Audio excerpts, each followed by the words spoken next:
This was not the first time I'm approached by an indie developer to review their game, and I'm a huge fan of indie games. FTL, Rogue Legacy, Darkest Dungeon, Legend of the Keepers, just to name a few. However, this was the first time someone approached me with as cool of a concept as Godless.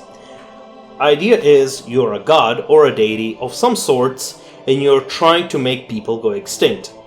I don't need a reason, I don't need an explanation, just show me how to do it. That's about it. That is where the first problem of Godless comes from the current alpha. Now, it's still in early development, it's still in alpha, so I'm sure a lot of things are going to change. But when I played, my first impression was a little bit sketchy. It does give you a feeling that one of those games you will play for 5 minutes and will never touch again. But stick with it and you will see it's actually under the hood. There's a lot of cool stuff going on. So you start with a shrine on the battle map. Every turn you use one of your skills to do something to the enemy. You select your artifact, of course, that determines your skills. It's a little bit unnecessarily complicated, if you ask me. Now, before they can kill your shrine, the goal of the enemy is to kill your shrine, your goal is to kill all the heroes. Which is a fine idea, pretty simple enough, but it's not that simple. You are told to get these artifacts that give you abilities on the battle map. While you can read what they do in the armory, you can read the abilities, you do not see what they do when you first pick them, and their powers differ greatly. And the explanation does not really, it gives you some flavor text, but it does not tell you exactly what they specialize in. At first I picked the green artifact.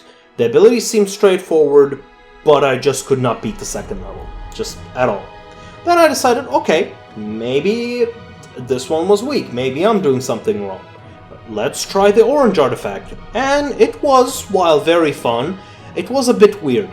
In that one, all of your abilities protect you or improve your third skill, which just starts a meteor shower randomly on the map, so if you're lucky, it can end the fight in one ability in your favor, or if you're not, it does nothing. Even worse, if your shrine is not protected by your second ability, you can get hit with your own meteor shower and lose instantly, which is absolutely hilarious.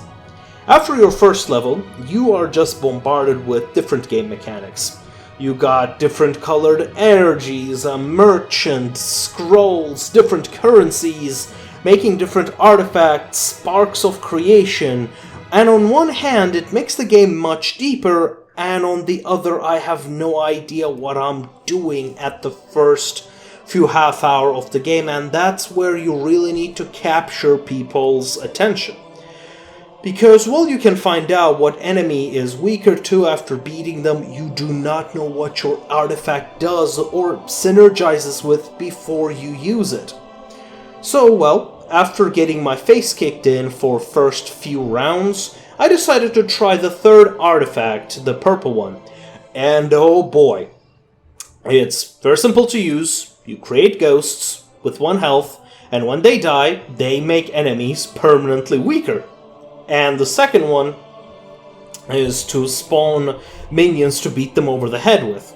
And 3, that does a ton of damage to one target and does less damage based on the enemy's attack power.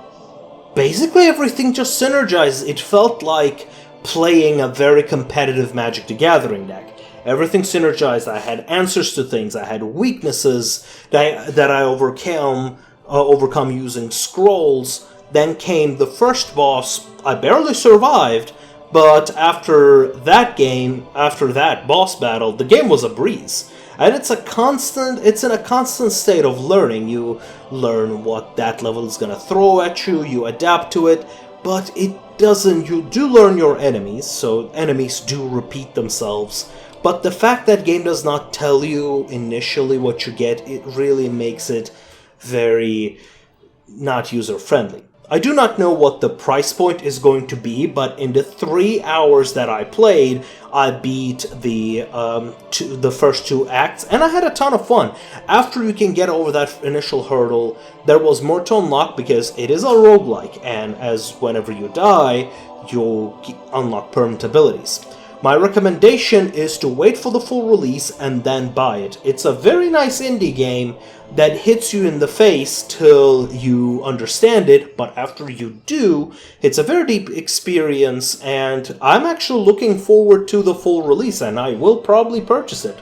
That's my recommendation. I would recommend, if it's price point as it is now, if it is released at full, I'd say $20, maybe $10, $15, something like that would be very appropriate.